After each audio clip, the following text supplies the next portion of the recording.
حمدا كثيرا طيبا مباركا فيه كما يحب ربنا ويرضى. أشهد أن لا إله إلا الله وحده لا شريك له وأن محمدا عبده ورسوله أما بعد. Ya, baik. Ya, jadi kita akan membahas 3 hal yang wajib diketahui oleh seorang muslim. 3 hal yang wajib diketahui oleh seorang muslim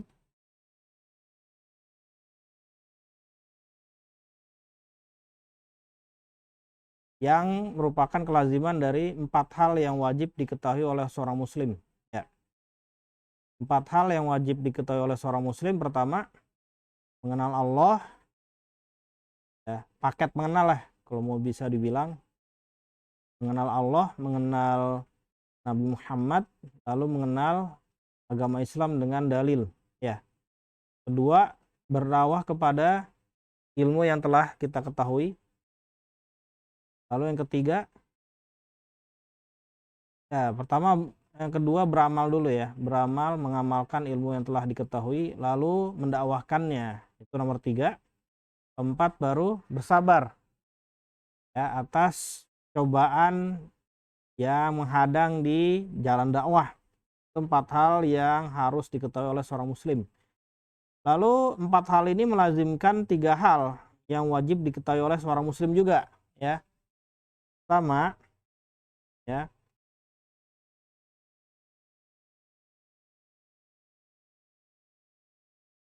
bahwasanya Allah adalah yang menciptakan kita ya, dan tidak akan meninggalkan kita itu dalam keadaan tersia-siakan ya, terbengkalai. Karena itu Allah mengutus kepada kita seorang rasul yang membimbing kita. Nah, itu ya. Itu nomor 1 yang wajib kita ketahui dari 3 hal. Ya, 3 hal ini adalah kelaziman dari 4 hal. Yang pertama ya. Lalu yang kedua dari ketiga hal yang wajib kita ketahui adalah bahwasanya Allah tidak ridho dipersekutukan dengan apapun dan siapapun juga. Lalu ketiga, bahwasanya orang yang telah mentauhidkan Allah dan menaati Rasulnya tidak boleh bermualah kepada orang-orang yang menentang Allah dan Rasulnya, meskipun orang-orang tersebut adalah para kerabat, orang tua, dan sebagainya. Atau ya, nah, kita pembahasan sudah banyak dibahas ya. Nah, kita akan lanjut ke pembahasan yang dijelaskan oleh Syekh, yaitu tentang mualah ya. Jadi mualah itu artinya apa? Mualah itu bisa dibilang berasal dari kata walia, al-waliyu ya. Walia, waliyun ya, itu artinya dekat gitu.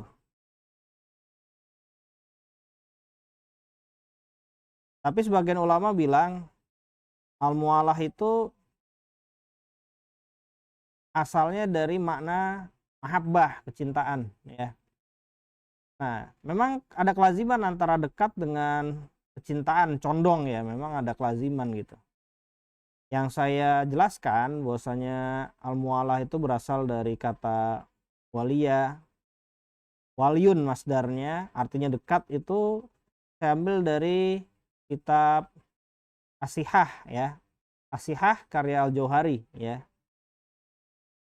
Adapun sebagian ulama bilang al-mualah itu berasal dari makna al-mahabbah, kecintaan. Sebenarnya dekat dengan cinta itu ada kelazimannya begitu. Memang ya. Kalau cinta itu pasti dekat ya. Entah dekat secara hati atau dekat secara badani ya, dengan jarak. Nah, cinta itu pasti dekat gitu. Kalau dekat udah pasti cinta belum? Enggak juga. Belum tentu ya. Dekat belum tentu cinta, tapi cinta itu udah pasti dekat ya. Entah dekatnya dengan hati atau dekat dengan jarak ya. Tapi kalau dekat belum tentu cinta gitu. Nah, itu dia ya. Kalau begitu ya, cinta udah pasti dekat ya. Berarti kalau kayak gitu berarti dekat itu lebih umum daripada cinta. Itu. Dekat lebih umum daripada cinta. Cinta lebih khusus daripada dekat. Karena cinta itu udah pasti dekat. Dekat itu belum pasti, belum tentu cinta ya. Nah, seperti itu. Nah, jadinya furu dari al-mahabbah ini, kecintaan, itu adalah nusroh dan musodakoh ya. Itu kata Syekh Sindi di sini ya, dalam mensyarah kata mualah dalam perkataan Syekh Muhammad ibni Abdul Wahab ya. Jadi turunan dari mahabbah adalah an-nusroh dan al-musodakoh, pertolongan dan pertemanan ya. Nah, jadi kalau udah cinta, cintanya itu bukan hanya di hati saja, bahkan sudah tampak di anggota badan ya. Lalu cintanya bukan hanya bersifat itirori, tapi juga ikhtiari ya. Kalau itirori apa sih? Itirori itu misalnya badan gemeteran atau badan jadi panas karena adanya cinta di hati gitu, kecondongan di hati gitu. Kalau ikhtiari itu sudah dilanjutkan dengan perbuatan yang kita kendaki untuk mewujudkan rasa cinta di hati. Nah, di sini mualah memang pokoknya itu adalah cinta, lalu furuknya ya, turunannya kalau mau bisa dibilang, turunannya adalah pertolongan dan pertemanan ya. Nah, dan apa-apa yang menghantarkan kepada pertolongan dan pertemanan ya. Jadi di sini mualah ini bisa jadi merupakan kekafiran, bisa jadi hanya kemaksiatan. Nah, dijelaskan oleh Syekh Sindi di sini. Kapan mualah itu menjadi kekafiran dan kapan hanya menjadi maksiat. Ya. Jadi mualah kata Syekh yang menyebabkan kekafiran adalah ketika seorang itu waharul musyrikin wa'awanahum 'alal muslimin. Artinya apa sih? Artinya waharul musyrikin. Nah, ini dhaharo itu apa dhaharo? Dhaharo itu penolong ya. Orang yang menolong kaum musyrikin ketika berperang melawan kaum muslimin. Sama wa'awanahum itu sama gitu. Cuma maksudnya gini, sebagian ulama itu membedakan antara dhaharo sama awana ya. Mudhaharoh kan masdarnya. Dhaharo itu masdarnya mudhaharoh. Kalau awana muawanah. Jadi ada makna musyarakah di sini, saling menolong atau saling ya melakukan mudhaharoh. Apa itu mudhaharoh? Nah, kalau kita lihat penjelasan Asy-Syaikh Shalih Al-Utsaimin ya, jadinya arti mudhaharatul musyrikin artinya jadi ya, jadi apa? Jadi andalannya. Nah, begitu. Jadi andalannya musyrikin, muslimin. Nah, seperti itu. Jadi ada bedanya berarti ya, mudhaharah dengan muawanah. Iya. Jadi muawanatul musyrikin al muslimin kufur enggak? Kufur kata Syekh Sindi. Lalu mudhaharatul musyrikin alal muslimin ya, kufur juga enggak? Kufur juga. Tapi lalu bedanya apa dong? Mudhaharatul musyrikin alal muslimin sama muawanatul musyrikin alal muslimin. Bedanya apa? Nah, di sini. Jadi kata sebagian ulama bedanya mudhaharah itu jadi andalannya. Orang nih muslimin katanya muslim, tapi jadi andalannya orang-orang kafir dalam memerangi kaum muslimin. Misalnya gini contohnya. Ini ada lagi perang nih antara Yahudi sama kaum muslimin Palestina. Orang pasukan Yahudi itu ngandelin sekelompok orang katanya Muslim. Andelannya itu malahan kaum muslimin tertentu, katanya kaum muslimin. Ya. Artinya apa sih yang diandalkan musyrikin itu malahan orang yang dikatakan muslim untuk menyerang orang-orang muslim. Nah ini masalahnya, berarti apa? Kalau kayak gitu berarti di medan perang itu nggak kelihatan ini berarti ya, nggak kelihatan sebagai pengikut berarti ya. Berarti terlihat seperti panglima berarti ya. Itu. Nah, dan sebagainya begitu ya. Dan apa-apa aja pokoknya dia yang diandelin pokoknya dalam menyerang kaum muslimin. Nah ini kita bisa lihat mana tersebut di penjelasannya Syekh Soleh Al-Syekh. Ini bukan Syekh Soleh Sindi ya. Syekh Soleh Al-Syekh, arti mudhaharah itu artinya ini jadi andalannya orang-orang kafir dalam melawan kaum muslimin. Jadi andalannya berarti apa? Dia andalannya gitu. Kalau begitu ya terkesan kaum musyrikin itu ayah dalam melawan kaum muslimin kalau nggak ada dia gitu ya maksudnya ya. Nah begitu intinya. Dan kalau muawanah alal muslimin bagaimana? Muawanatul musyrikin alal muslimin bagaimana? Ya berarti saling tolong menolong. Ya cuma di sini kalau disebut seperti ini menolong kaum musyrikin dalam melawan kaum muslimin lagi perang. Nah ini ada bias gitu intinya ya.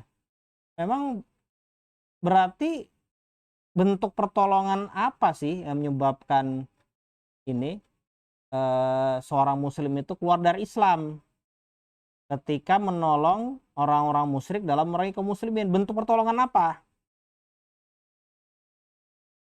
Nah gitu.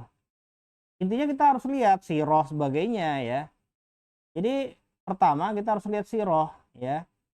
Jadi pas zaman Nabi ya, Rasulullah kan hijrah ya. Nabi Muhammad hijrah dari Mekah ke Madinah ya.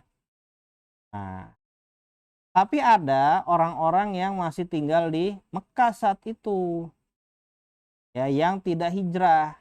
Nah ini ketika perang Badar, orang-orang muslim yang tidak ikut hijrah terpaksa ikut. Bahasa terpaksa itu bahasanya apa intinya? Ustukrihu di situ bahasanya. Bukan apa? Bukan ukrihu ya. Ada bedanya. Ustukrihu di sini sama ukrihu ya. Ustukrihu di sini ya itu terpaksa tapi bukan diancam, kalau kamu nggak melakukan begini kamu akan saya bunuh, nggak juga. Cuman kayaknya begini, didorong aja, didorong, ayo keluar gitu aja. Aduh kalau nggak keluar gimana ya begitu ya, aduh bahaya nih bagi jiwa atau harta kalau nggak ikut keluar, padahal belum diancam gitu ya, bukan di ini dikalungin celurit, kalau kamu nggak lakukan begini kamu akan saya bunuh gitu, nggak sampai sebegitu. Kalau sampai begitu artinya ikroh, beda. Kalau istiqroh bagaimana? Istiqroh itu lebih rendah dari itu, hanya diboyong aja, ayo keluar ikut, awas kamu ya kalau nggak ikut ya gitu. Kalau nggak ikut saya bunuh, cuman begitu doang, belum dikalungin celurit atau apa sehingga nggak ada jalan lain kecuali ikut. Nah kan sampai derajat itu, terpaksa ikut. Kalau begitu kan bisa ya, kalau dalam keadaan mukroh ya, nggak selamanya kita dalam keadaan mukroh. Kalau dipaksa kan jalan tuh, mana ada di jalan dikalungin celurit begitu ya, paham ya maksudnya ya. Misalnya ya contoh pamannya Nabi Abbas, katanya kan udah muslim ketika di Mekah. Beliau itu ustukriha ya, kalau ini sendiri ustukriha, kalau jamak ustukrihu ya. Beliau itu ustukriha, jadi diboyong ke perang Badar. Itu kan nggak selamanya di jalan itu dikalungin, ayo ayo ikut, dikalungin celurit atau dikalungin pedang kan gitu ya, kan nggak begitu gitu intinya. Cuman gini ya, ada sebagian asar ya dari Ibnu Mas'ud. Ibnu Mas'ud itu berkata kepada Nabi, "Ini fulan nih, ya, setelah saya dengar dia nyebut-nyebut tentang Islam." Maksudnya sudah saya dengar dia itu syahadat. Nah, cuma saya lihat dia tuh di sana, ikut perang Badar bagaimana? Maksudnya jadi di barisan musuh bagaimana ya? Nah, ini tetap diuzur intinya. Meskipun ada di barisan musuh. Berarti yang namanya nolong tuh apa sih nolong? Nah, gitu. Nolong itu bukan sekedar ada di barisan atau kebetulan gini, ya, yang jalan itu capek orang-orang kafir, udah kita kasih minum deh, kasihan. Itu apakah juga begitu? Tujuannya bukan agar semangat begitu. Mungkin agar kita itu bisa lari lah gitu ya, maksudnya ya. Kita kabur gitu ya, kasih minum. Tuh. Itu bagaimana begitu? Nah, itu. Itu yang benar itu bukan termasuk kekafiran begitu, cuma maksiat aja intinya. Kecuali kalau begini ya, di barisan musuh kita ngelihat dia itu semangat gitu. Semangat megang pedang babatin kaum muslimin. Wah, itu jelas itu. Berarti jelas membantunya dalam menyerang kaum kufar. Jelas membantu kaum kufar dalam menyerang kaum muslimin. Pegang senjata nembak-nembakin kaum muslimin lagi. Serius begitu kan? Waduh, ini katanya muslim ya. Tapi kok serius ya? Intinya kan kalau masih ada ini ya, masih ada kecintaan kepada kaum muslimin, pasti akan nyingkir lah gitu. Ya, meskipun ada di barisan musuh ngumpet-ngumpet gitu, nyingkir gitu ya. Nggak mau ikut terlibat nembak-nembakin atau apa kan begitu. Atau ya mau cari jalan untuk lari kabur kan gitu. Nah, begitu. Ini malah terlihat babat. Terusnya paling depan babatin kaum muslimin gitu. Wah, itu mah. Nah, ini yang dikafirkan para ulama ya kayak begini ini. Ini bukan hanya hadir di barisan musuh. Itu. Tapi kalau nggak bisa dibedakan yang mana yang muslim dan yang mana yang kafir, pada asalnya dihukumi kafir semua. Cuma gini, kan kita hukumi nih. Kita tahu nih tadinya orangnya ini muslim. Tiba-tiba ada di barisan orang-orang Yahudi misalnya ya. Ketika melawan orang-orang Palestina, itu orangnya udah pasti kita kafirkan apa enggak? Nah, lihat dulu. Nggak bisa nih, jangan-jangan kenapa ya gitu ya. Nah, kecuali emang terlihat lah gitu, nembak-nembakin kaum muslimin tuh semangat, lah itu barulah ya dihukumi keluar dari Islam ya, gitu. Nah, itu modelnya muawanatul kafirin alal muslimin, muawanatul musyrikin alal muslimin. Nah, ini ada agak beda dengan mudhaharotul musyrikin alal muslimin, itu dia jadi andalannya justru. Jadi orang-orang kafir itu mengandalkan dia ini untuk menyerang kaum muslimin kan gitu ya. Jadi ada bedanya. Itu sama-sama dihukumi keluar dari Islam ya. Jadi yang jadi masalah mualah itu, yang membuat kafir itu bukan cuma mencintai agama orang kafir, itu udah jelas. Tiba-tiba seneng lihat orang nyembah Yesus. Nah, itu udah jelas itu. Nggak diuzur itu. Apa? Benar, ini nggak diuzur itu. Udah pasti dihukumi keluar dari Islam. Lo kok seneng? Gitu. Itu udah pasti. Jadi yang terdapat perselisihan di kalangan ulama itu nah ini yang tiba-tiba ada di barisan musuh tuh. Tadinya muslim lah, kok di barisan itu ya? Nah, ada perselisihan. Ada yang bilang oh itu dihukumi kafir, ada yang bilang belum. Tapi kalau saya rasa kalau terlihat semangat nembakin kaum muslimin, wah itu mah saya rasa nggak ada ini ya, nggak ada perselisihan lagi ya. Tanya itu dihukumi keluar dari Islam ya. Cuman memang ada bedanya antara Ahlussunnah dengan orang-orang Murji'ah ya. Kalau Ahlussunnah itu menghukumi keluar dari Islam itu hanya sekedar perbuatannya begitu. Karena apa? Perbuatannya itu simbol ya, memerangi kaum muslimin ya, dalam rangka membantu, atau dibalik ya, membantu orang-orang kafir benar-benar dalam memerangi kaum muslimin, itu jelas itu. Karena apa sih? Jadi harus dibedakan ya. Kalau hukum bunuhin kaum muslimin itu maksiat,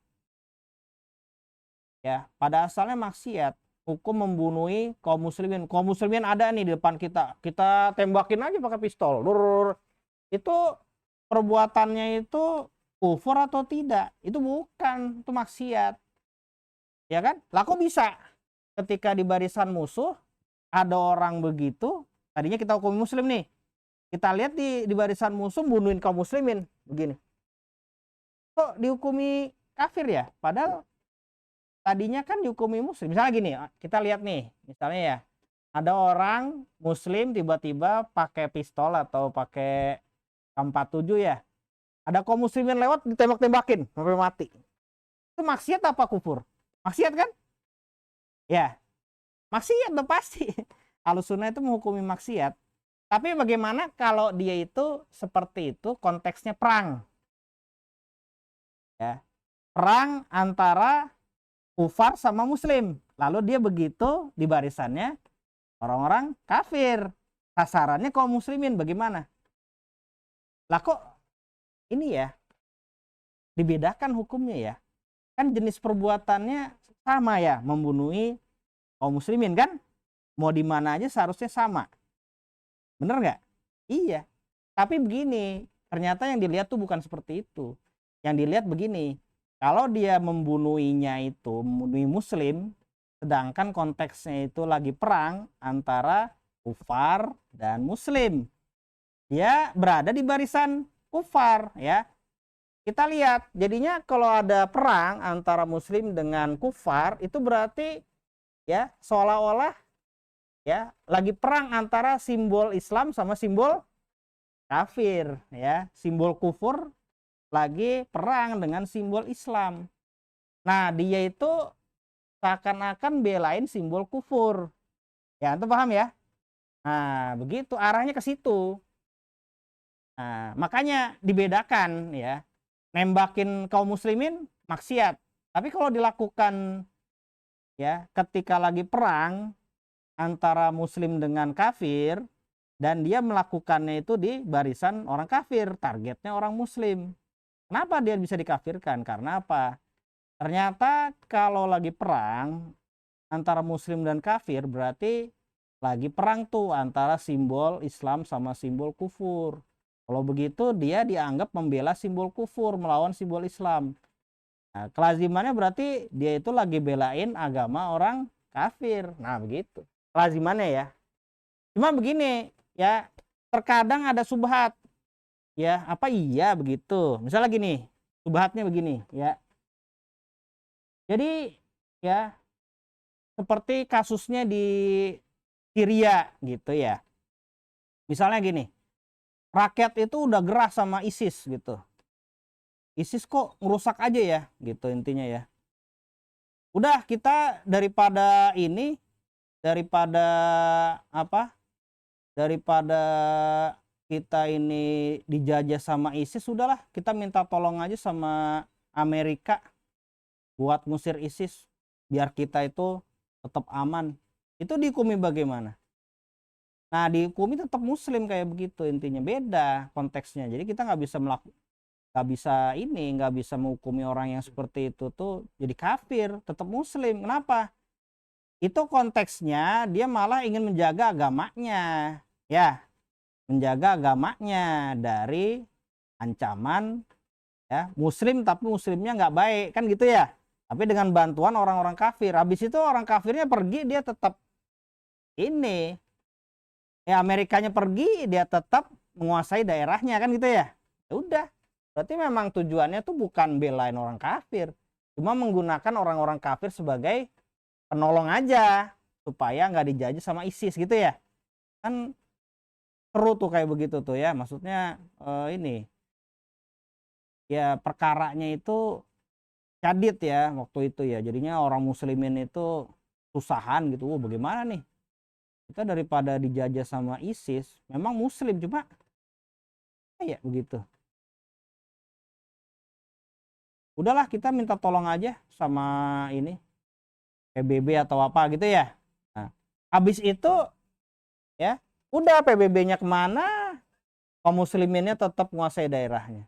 Berarti kan bukan nolong ya orang-orang kafir dalam memerangi orang muslim seperti itu ya, antum tahu kan ya. Jadi harus dibedakan ya. Jadi intinya kenapa ya menolong orang-orang kafir dalam melawan kaum muslimin di medan perang itu dapat mengakibatkan kekafiran, karena ya kelazimannya itu adalah menolong simbol kekufuran ya dalam melawan simbol keislaman. Kelazimannya lagi berarti apa? Menolong kekafiran dalam melawan Islam, itu udah pasti. Karena kan begini, misalnya gini, coba bayangkan ya, Salahuddin Al-Ayyubi, tahu kan Pak? Nah gitu, lagi perang salib. Itu kan kita lagi mau membebaskan Baitul Maqdis dari penjajah gitu ya. Itu kan semua orang tahu itu berarti simbol perang antara Islam lawan kufur kan. Nah udah jelas begitu. Ya, udah jelas kayak begitu. Tiba-tiba dia nih orang malah ini manah-manahin kaum muslimin di barisannya orang-orang Kristen. Antum mengerti ya maksudnya ya? Ini kan padahal pertarungan antara simbol Islam lawan simbol kufur nih ya. Dia malah nembakin pakai panah tuh ke kalangan kaum muslimin. Nah, berarti kan secara nyata belain kekufuran. Nah, itu jelas itu nyatanya gitu ya.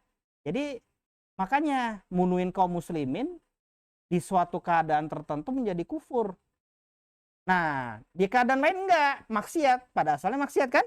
Seperti kita lihat misalnya tiba-tiba di TV misalnya ya. Misalnya ada tayangan tuh CCTV, tiba-tiba ada orang pakai senjata nembakin tuh kaum muslimin pada mati. Lah, itu maksiat enggak? Maksiat. Nah, gitu. Tapi ada kalanya menjadi kekafiran kalau dia lakukan di tengah medan perang. Yang bisa kita katakan sedang ada pertarungan antara simbol kufur lawan simbol Islam. Malah dia itu di pihak yang merupakan simbol kekufuran. Sengaja lagi nembakin kaum muslimin. Nah, itu jelas ya. Nah, ini perkaranya seperti itu ya. Jadi bukan kita itu menghukumi membunuh kaum muslimin itu ini pada asalnya kekufuran ya. Maksiat udah pasti, Ahlussunnah itu pasti akan menyatakan membunuh kaum muslimin itu pada asalnya hukumnya maksiat, bukannya kekufuran. Yang bilang kekufuran cuma Khawarij ya. Seperti itu.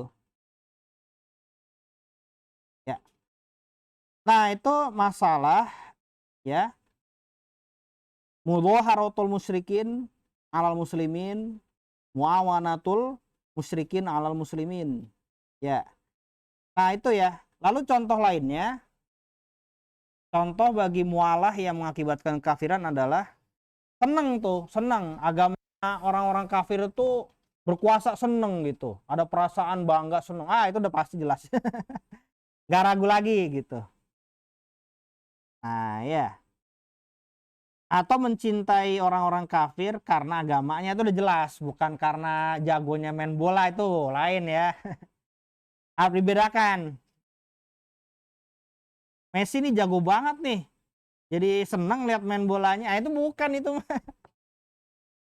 Ya, gitu ya. Nah, lain itu ya, itu contoh mualah yang mengakibatkan kekafiran. Ini ada contoh mualah yang cuma mengakibatkan maksiat, nggak sampai derajat kufur. Pertama ya, mencintai orang kafir karena urusan dunia. Nah, misalnya saya kasih contoh nih. Jadinya yang suka bola nih lihat Messi nih. Messi hebat ya main bolanya. Kalau kita seneng lihat gaya main bolanya Messi, karena apa?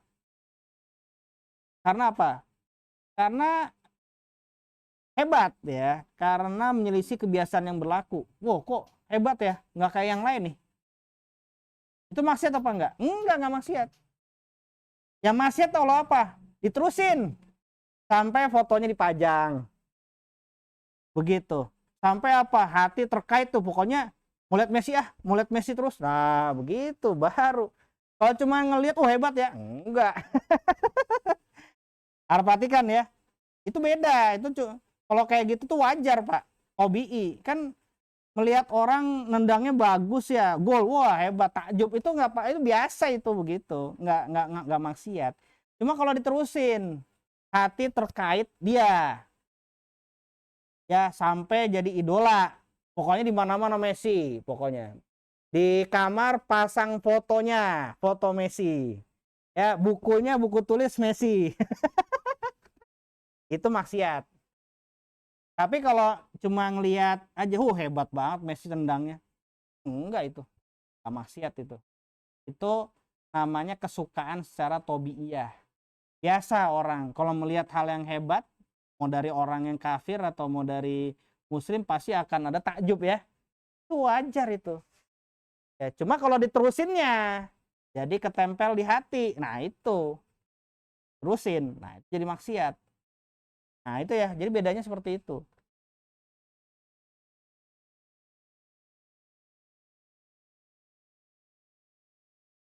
Ya, jadinya kama yasulu min ba'dil usati annahum yuhibbuna la'ibina au mumatsilina au fannanin. Ya, seperti ini. Seperti apa yang muncul dari sebagian ya orang-orang yang bermaksiat ya, seperti mencintai orang pemain bola lah begitu. Atau bintang film lah, atau bintang teater lah. Nah, itu. Maksudnya begini, bukannya gini loh. Maksudnya bukannya kita senang ketika ngelihat permainannya hebat. Hebat tuh mainnya. Jago tuh orang tuh. Enggak, itu mah enggak. Enggak kayak gitu. Itu mah enggak ini loh. Bukan maksiat seperti itu, karena kita takjubnya itu takjub tobi'i. Karena perbuatannya dia memang menyelisih kebiasaan yang berlaku begitu. Karena itu dia dikatakan hebat. Itu hanya mengakui kehebatan dia gitu aja. Hebat tuh main bolanya. Kamu lihat ini nggak, Messi nggak semalam gitu kan. Hebat main bolanya. Itu nggak ini, nggak maksiat kayak gitu ya. Nah, cuma gini, kalau dilanjutkan sampai jadi bener-bener tokoh idola, nah ditempel lah di kamar lah fotonya lah begini, nah itu udah ketahuan ya. Biasanya pokoknya terlihat, pokoknya dia itu yang disebut-sebut tuh Messi terus Messi. Itu baru ya. Nah, itu lihat. Tapi kalau cuma membicarakan tentang kejadian tertentu yang dilakukan Messi, wah hebat ya, itu enggak itu ya. Jadi bedakan ya. Jadi sebagian orang yang gulu itu pokoknya pukul rata. Pokoknya kalau kita takjub ngelihat kehebatan kufar, mau dalam masalah bola lah, mau dalam masalah teknologi lah, pokoknya langsung maksiat, enggak gitu. Misalnya kayak teknologi Apple nih, misalnya ya. Laptop ini dibuat oleh orang kafir nih, hebat ya, bisa bikin laptop begini. Itu maksiat nggak? Enggak. Gitu. Enggak kayak gitu modelnya. Kecuali kalau ini foto yang pemilik Apple-nya tuh kita pajang-pajang kan, waduh kita pajang-pajang, nah itu baru.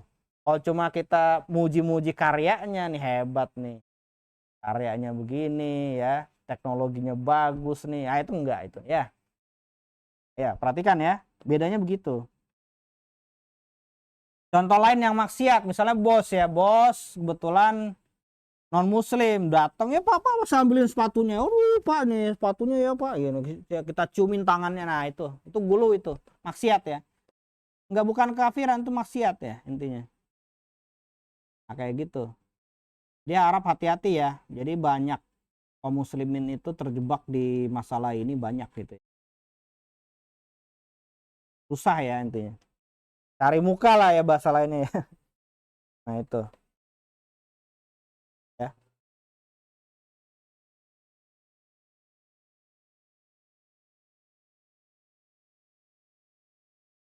Ya, jadi itu mualah yang jenis-jenis mualah yang mengakibatkan kekafiran dan yang mengakibatkan maksiat ya.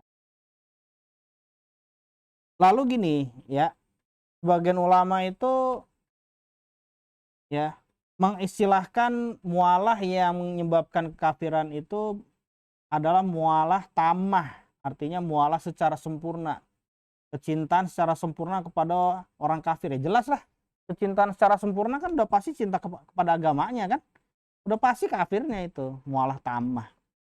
Nah, kalau cuman mualah dari segi ininya lah kayak tadi ya, suka permainannya Messi lalu majang-majang fotonya, disebut-sebut namanya begitu, pakai baju fotonya dia, ada di buku tulis ya fotonya dia, pensil fotonya dia, apa aja di pernak-pernik di rumah ada fotonya dia, itu maksiat aja, nggak sampai derajat kufur itu. Kecuali ini ya mungkin oleh sebagian pengikut ISIS, oh itu udah pasti kufur ya, itu batil itu kayak gitu, gulu ya. Nggak boleh kita kafirkan kaum muslimin hanya sekedar begitu tuh. Kalau enggak rata-rata mah kafir semua dong berarti anak muda ya. Nggak kayak gitu, enggak. Gitu. Maksiat aja ya intinya. Bahkan menurut sebagian orang, saya nggak tahu haramnya, saya kira cuma suka biasa ya. Makanya ya, kayak gini itu meskipun dia majang-majang fotonya, lalu dia itu nganggap itu boleh-boleh aja, itu nggak dikafirkan meskipun dibilang menghalalkan yang haram. Karena perkara begini tuh bisa luput hukumnya dari kaum muslimin. Meskipun dia menghalalkannya kayak begini, itu nggak dikafirkan juga. Kan kita bilang maksiat ya, tapi dia kira boleh, kan cuma sekedar begitu aja ya. Itu juga nggak dikafirkan Pak, karena memang hukum begini tuh bisa luput dari kalangan kaum muslimin gitu ya. Tuh. Ya, jadi hati-hati ya terkait masalah pengkafiran itu.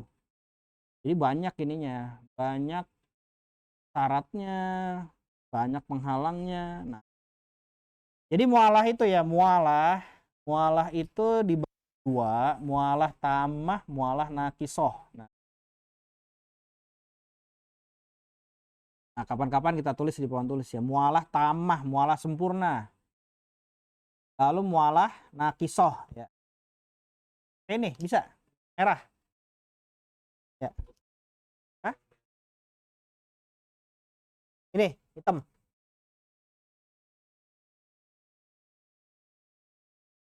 Ini mualah ya.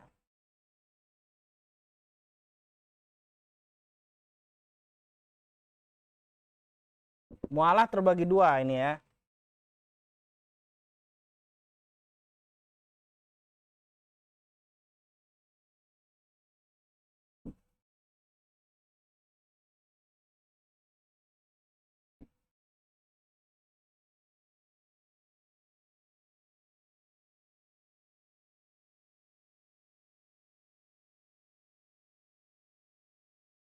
Nah, jadi yang mengakibatkan kekafiran nih yang ini nih.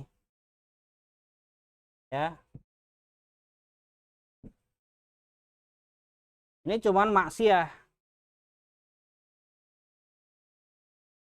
Ini pembagian sebagian ulama ya. Nah, gitu. Jadi mualah tamah itu pasti menyebabkan kufur. Kalau mualah nakisoh ya hanya maksiat biasa. Ini juga bukan mualah ini lagi nih. Salah tulis saya nih. Nggak pakai alif nih.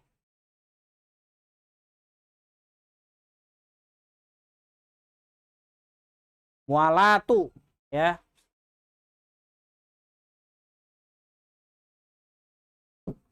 Ya. Yang benar apa ya? Mualah ya, mualah. Wala yuwali mualah, justru yang benar pakai alif. Puan. Ya, mualah.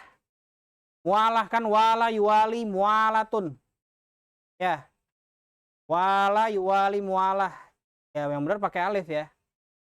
Tuh. Jadinya mualah, ada mualah tamah, ada mualah nakiso. Mualah tamah kufur, mualah nakiso tuh hanya maksiat ya, gitu. Pakai alif, kenapa? Pakai alif karena berasal, ini kan masdar, karena berasal dari wala yuwali.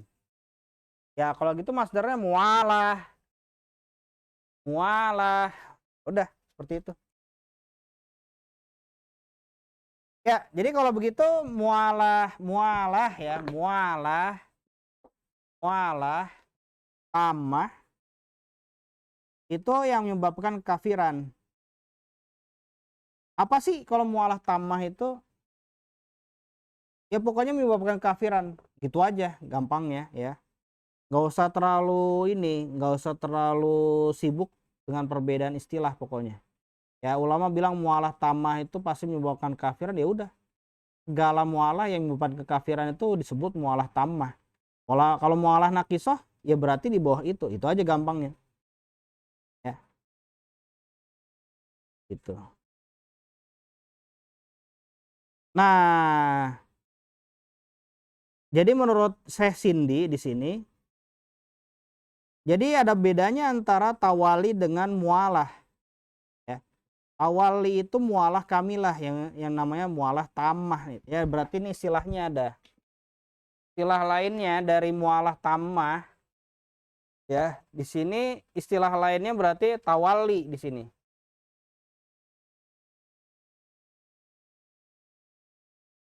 Tawali berarti.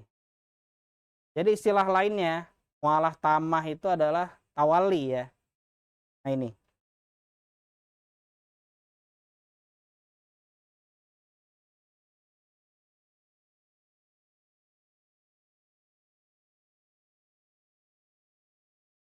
Ini jatuhnya kufrun. Ini cuma maksiyah ya.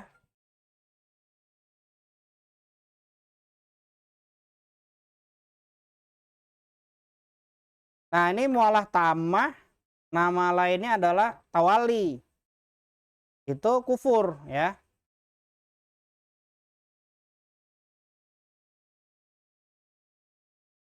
Ya. Kalau mualah nakisoh hanya maksiyah. Ya pokoknya semua bentuk mualah tamah ya kufur.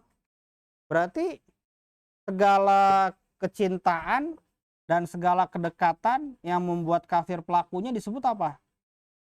Mualah tamah atau tawali. Nah begitu. Gampangnya ya. Segala kedekatan atau segala kecintaan yang membuat kafir pelakunya menurut syariat, udah pasti. Itu dikatakan mualah tamah atau tawali. Nah itu aja gampangnya. Nah masalahnya begini ya. Bisa nggak kita pakai ayat wa may yatawallahum minkum fa innahu minhum untuk mengeneralisir hukum. Barang siapa yang bertawali kepada orang-orang kafir maka termasuk bagian dari orang-orang kafir nih. Surat Al-Maidah ya. Ya. Surat Al-Maidah ayat berapa?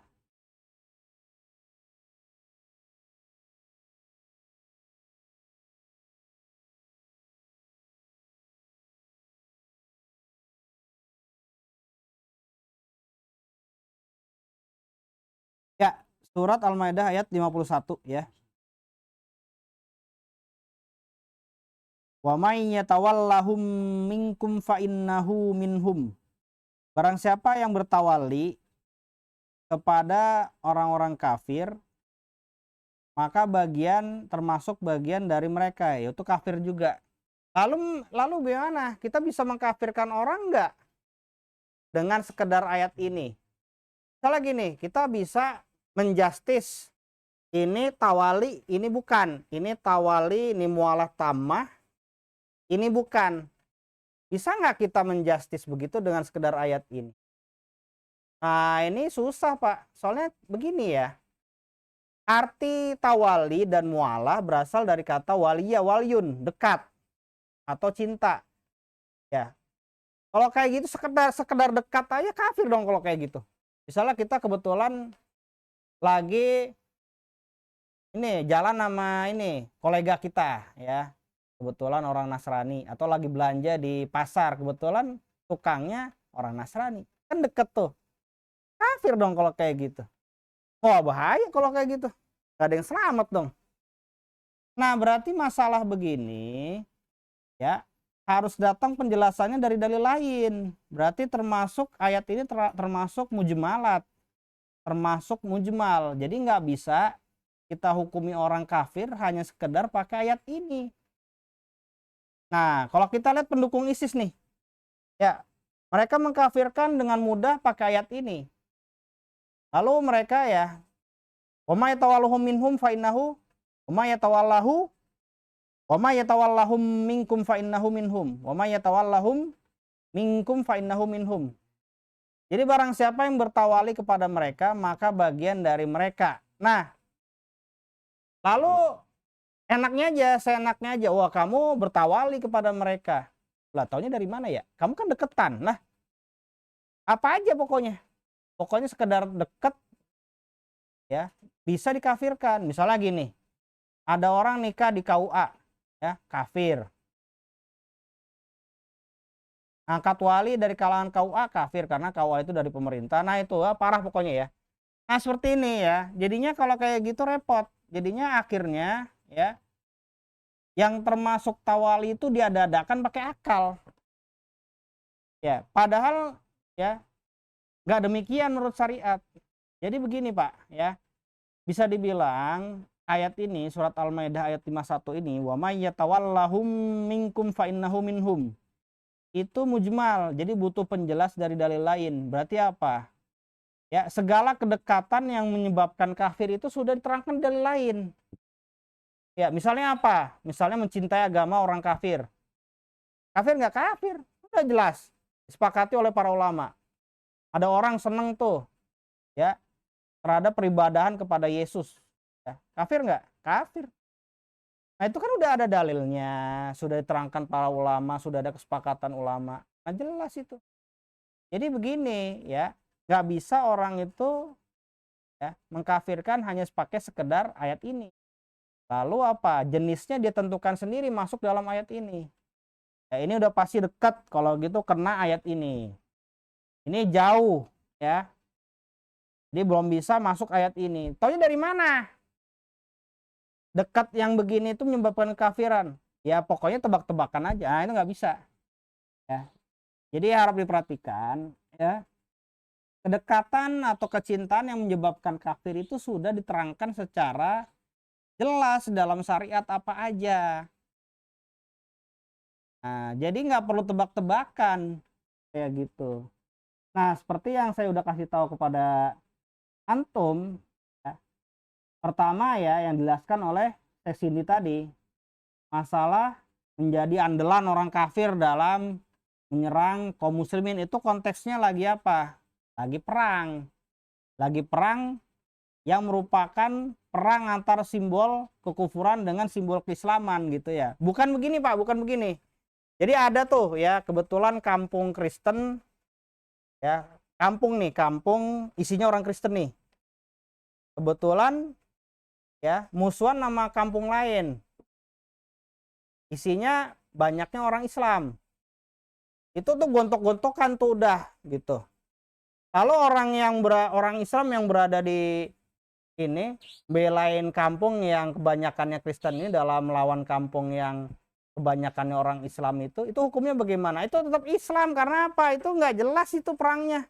Perang cuman karena ini kok, bukan karena agama kan ya, bukan simbol Islam lawan simbol kufur, cuma masalah perang kampung duniawi kayak begitu. Jadi kalau ditelusuri ini bukan karena agama. Karena misalnya satu tongkrongan nih kebetulan. Ya tadinya nongkrong bareng nih. Yang kafir, yang Ambon lah contohnya ya. Misalnya yang Ambon sama orang Madura lah gitu ya. Atau yang contohnya kan yang di ini tuh Kalimantan tuh. Ya. Orang Dayak sama orang Madura. Ya. Ini apa nih ya? Ini kan saya dengar kabar ya. Udah jadinya akhirnya perang tuh. Orang Madura sama orang Dayak. Gitu. Perangnya bukan karena agama, Pak. Begitu. Jadi bukan perang simbol Islam lawan simbol kufur. Nah, kebetulan ada muslim yang di barisan Dayak gitu, bantuin Dayak gitu. Ya. Apa namanya? Untuk ngabisin orang Madura. Ya. Alasannya apa? Saya muslim tapi saya Dayak gitu. Jadi ada ta'assub, Pak, gitu. Itu kufur apa enggak begitu? Enggak. Karena itu walaupun seperti itu jadi enggak ada simbol kufur lawan simbol Islam, enggak ada. Ya, jadi harus dibedakan ya, enggak semuanya peperangan ini, peperangan begitu tuh bisa dikatakan simbol Islam lawan simbol kufur. Ya, jadi misalnya perang antara suku Dayak, suku Madura kebetulan rata-rata Islam ya. Tapi kebetulan kan gitu ya. Ada nggak Madura yang Kristen? Ada. Tapi sentimennya karena bukan sentimen agama, tapi sentimen kesukuan. Nih, kebetulan Dayak ya rata-rata non-muslim. Ada nggak yang muslim? Ada. Nah, tapi perang antar suku karena kesukuan, bukan karena agama. Kebetulan ada muslim Dayak yang ya dia apa? Masuk pasukan orang Dayak. Lalu terlihat membunuh orang Madura. Itu orang muslim Dayak itu kafir nggak hukumnya? Enggak, ya. Jadi harap diperhatikan ya baik-baik. Nah, jadi nggak bisa kita bilang semua kedekatan itu ya, semua kedekatan itu kafir tuh nggak bisa. Itu Khawarij tuh yang bilang seperti itu. Ya, kedekatan dengan orang kafir apapun kafir pelakunya itu orang Khawarij. Atau nggak bisa kita bilang semua peperangan ya antara muslim dan kafir lalu ada orang muslim membantu orang kafir dalam menyerang kaum muslimin ya, itu otomatis pelakunya kafir juga. Itu nggak bisa juga kan. Jadi harus kita lihat jadinya perangnya itu bagaimana. Kalau perang ya simbol ya muslim apa simbol Islam melawan simbol kufur mah ya jelas ya, bukan perang kayak suku tadi ya kan, itu ada bedanya ya. Nah, contoh lainnya misalnya ada Belanda nih. Belanda menjajah Indonesia yang notabene itu rata-rata apa? Rata-rata muslim. Itu bagaimana? Nah, ini. Jadi apabila kelihatan bantuin Belanda itu bagaimana hukumnya? Jelas-jelas sampai bunuhin orang muslim Indonesia. Ya. Itu bagaimana? Nah, ini memang para ulama menghukumi kayak begitu tetap aja kafir. Karena apa? Ya, tetap aja kalau kita lihat ya itu adalah simbol kufur lawan simbol Islam, udah pasti kan jajah ya, itu udah pasti itu menurut kebiasaan yang berlaku tuh pasti jajah, itu apa pasti peperangan antara simbol kufur lawan simbol Islam udah pasti ya. Cuma kalau dalam masalah perang suku nah itu agak beda. Madura lawan Dayak itu nggak bisa kita bilang yang bunuhin Madura ya dari suku Dayak padahal muslim itu otomatis jadi kafir, itu nggak bisa ya, itu masalahnya ya, harus dibedakan. Jadi nggak bisa kita bilang semua kedekatan kepada orang kafir itu menyebabkan kekafiran. Pertama itu, jadi harus ada dalilnya, entah Quran, entah hadis, atau kesepakatan ulama ya. Nggak bisa kita bilang semua kedekatan dengan orang kafir langsung menyebabkan kekafiran. Nah itu gulu itu kayak begitu ya. Nah seperti itu. Jadi hati-hati, nggak semuanya bisa langsung ditembak pakai ayat Al-Maidah ayat 51 ya, surat Al-Maidah ayat 51. Wa may yatawallahum minkum fa innahu minhum ya. Kan ayatnya gitu. Wa may yatawallahum minkum fa innahu minhum. Nggak semuanya bisa ditembak. Berarti kesimpulannya ayat ini mujmal ya. Ayat ini butuh penafsiran dari ayat lain atau hadis atau ijma. Nggak bisa kita pakai ayat ini langsung untuk mengkafirkan orang, nggak bisa ya. Nah seperti itu. Karena apa? Kalau kita terjemahin share letter lah kan, barang siapa yang dekat kepada mereka dari kalangan kalian, maka termasuk mereka. Nah begitu, termasuk kalangan mereka. Dekatnya model bagaimana ya? Nah gitu. Masih pada pertanyaan? Ya, kita terjemahkan secara bahasa nih Pak. Wa may yatawallahum minkum fa innahu minhum. Barang siapa yang dekat kepada mereka dari kalangan kalian, maka termasuk kalangan mereka. Oh, dekatnya kayak gimana ya? Kan masih tanda tanya kan? Berarti membutuhkan penafsiran dari ayat lain, dari hadis atau dari ijma. Gak bisa sekedar ayat ini ya kita praktekkan kepada orang yang dekat kepada orang kafir. Misalnya lagi jalan bareng gitu, nggak bisa gitu. Karena itu mengada-ada bahwasanya yang dilihat itu termasuk ayat ini. Itu mengada-ada. Padahal ya kedekatan yang buat kafir itu telah dijelaskan dalam syariat. Ayat, ada hadis, ada ijma. Nah, seperti itu. Nah, ya. Nah, buktinya apa? Buktinya para ulama membedakan antara ini, misalnya ya, eh, nyumin tangan orang kafir. Tuh. Nyumin tangan orang kafir bagaimana hukumnya? Maksiat. Ya, orang kafir yang nggak layak dimuliakan, bukan bapak ibu ya. Kebetulan misalnya ibu bapak kita non muslim, kita menghargai bapak ibu kita dengan cium tangan itu nggak ada masalah, kayak gitu. Maksudnya yang nggak layak dihormati seperti bos, bos datang kita ciumin tangannya bos begitu. Nah itu maksiat jatuhnya. Nah ya, nah ulama membedakan ya. Jadi itu dekat nggak? Dibilang dekat nggak sama orang kafir? Nyium tangan orang kafir begitu? Iya dekat, cuma dekatnya nggak menyebabkan kekafiran. Ya. Jadi udah diatur kayak begini, nggak perlu ya ide-ide baru ya. Nah itu masalahnya. Nggak perlu ide-ide baru. Misalnya lagi mencintai agama orang kafir. Kufur nggak pelakunya? Kafir nggak? Iya jelas. Ya, itu. Itu jelas ya. Itu udah disepakati ulama. Ya, ada ayatnya, ada dalilnya, ada ijma, ada ayat, ada hadis, ada ijma dan lainnya kan gitu. Jadi udah jelas mana kedekatan nih kepada orang kafir yang menyebabkan kekafiran, mana yang enggak itu sudah jelas. Jadi jangan mengada-ada di sini. Ya. Dia ada sebagian pihak ini yang saya tahu ya itu dulu pengikut ISIS tuh. Pokoknya ya menghukumi orang dengan ayat ini. Kalau menghukumi orang dengan ayat ini berarti sebetulnya dia mengada-ada.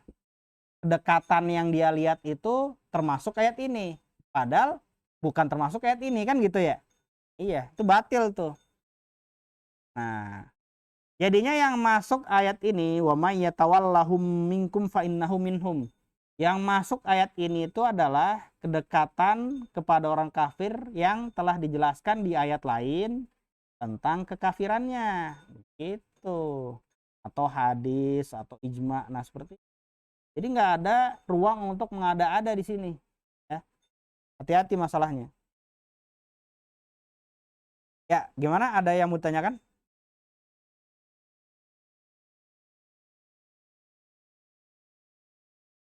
Ada yang mau tanyakan? Jelas apa enggak? Gitu ya. Jadi kalau mau masuk bab mualah di sini itu agak ngeri ya. Makanya sebagian ulama itu menahan diri untuk menjelaskan gitu. Karena membedakannya tuh agak sulit gitu ya kasusnya ya. Kayak ya. Nah kita kalau bilang gini, ya, memerangi kaum muslimin di barisan orang-orang kafir. Tiba-tiba ada kelompok bola gitu. Kebetulan kelompok bolanya dari Manado. Yang notabene ya banyaknya orang Nasrani gitu ya. Lawan ya kelompok bola dari Persija. Kebetulan ya Muslim. Lalu perang tuh. Kebetulan ada Manado yang Muslim kebetulan. Taasub kepada grup bolanya. Nah, langsung dikafirkan. Nah, itu nggak boleh, itu gulu namanya. Jadi makanya ini caranya bagaimana ya? Nah, jadi karena ini ya nggak semua bisa dijelaskan. Akhirnya banyak ulama yang menahan diri dari menjelaskan rinciannya begitu.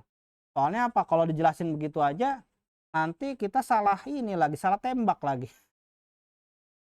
Orang perangnya bukan karena agama begitu.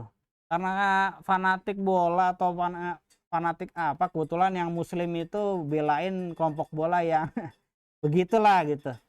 Langsung dikafirkan gitu aja nggak bisa.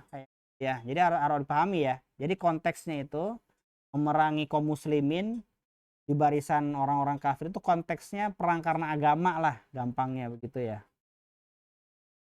Jadi kalau kita lihat rata-rata penjajah barat ketika menjajah itu ya tujuannya apa?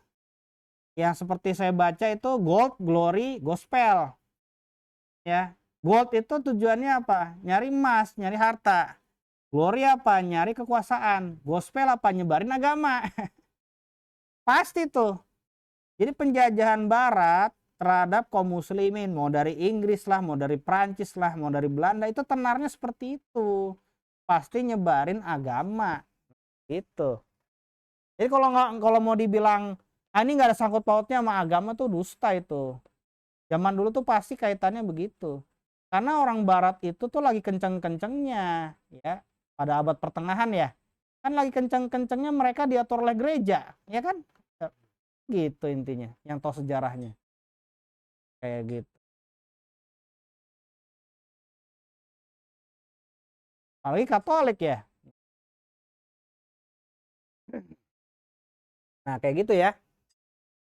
Jadi malahan yang ini ya intinya sih ya rata-rata gitu ya. Penjajahan itu memang karena agama gitu. Mau agamanya model apalah gitu. Mau agamanya tuh ateis lah gitu. Seperti komunis ya gitu kan. Jajah kaum muslimin ya sama aja begitu. Misalnya gini dari Uni Soviet dulu kan, Uni Soviet kan komunis ya. Ya, jajah Afghanistan. Ya perangnya karena agama bukan karena sekedar kekuasaan. Karena kayak begitu. Karena Uni Soviet itu berkuasa itu udah pasti apa? Udah pasti juga karena agamanya mereka.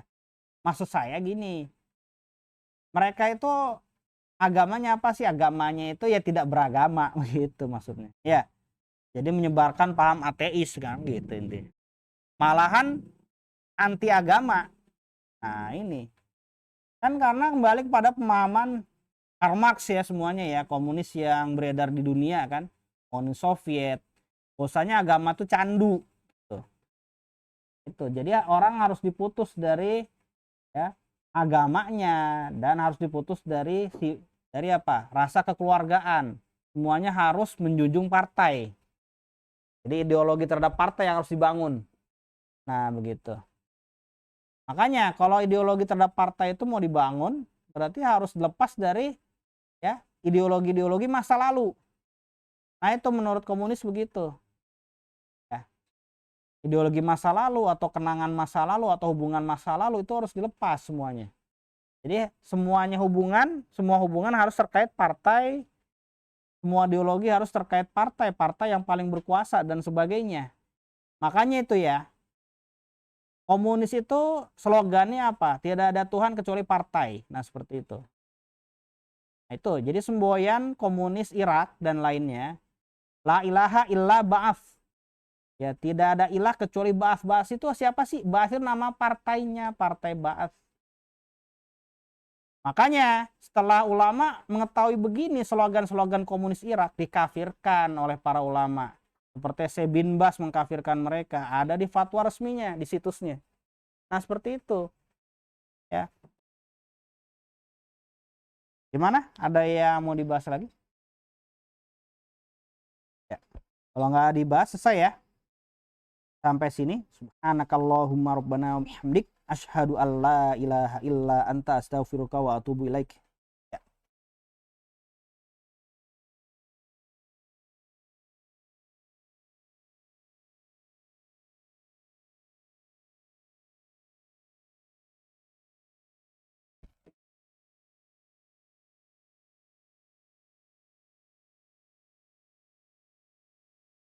Tahun baru sebentar. Ya. Al-Maidah. Allahumma terjemah. Terjemahannya Kalau terjemah kan bisa aja dia. Jadi terjemah menjadikan mereka pemimpin. namanya terjemah itu ngambil salah satu penafsiran. Gitu. Oh, gitu. Nah, namanya terjemah begitu. Ya. Ini kan terkait yang lagi rame-rame dulu itu yang ya. Iya. Nah, berarti kalau kita milih yang non muslim itu kita termasuk? Nggak tentu, Pak. Nggak tentu juga. Tergantung niatnya. Oh, gitu. Iya. Niatnya kenapa? Misalnya niatnya agar ya kelihatannya sih biar bawa perubahan lah. Ya. Diatur sama dia kan jadi strict, ya. jadi anti korupsi kan. Ya. Ya buat sementara kalau ini aja. Itu. Kalau cuma begitu mah enggak. Iya. Ya, berarti apa Nana saat itu kan belum ngaji. Tapi kadarullah anak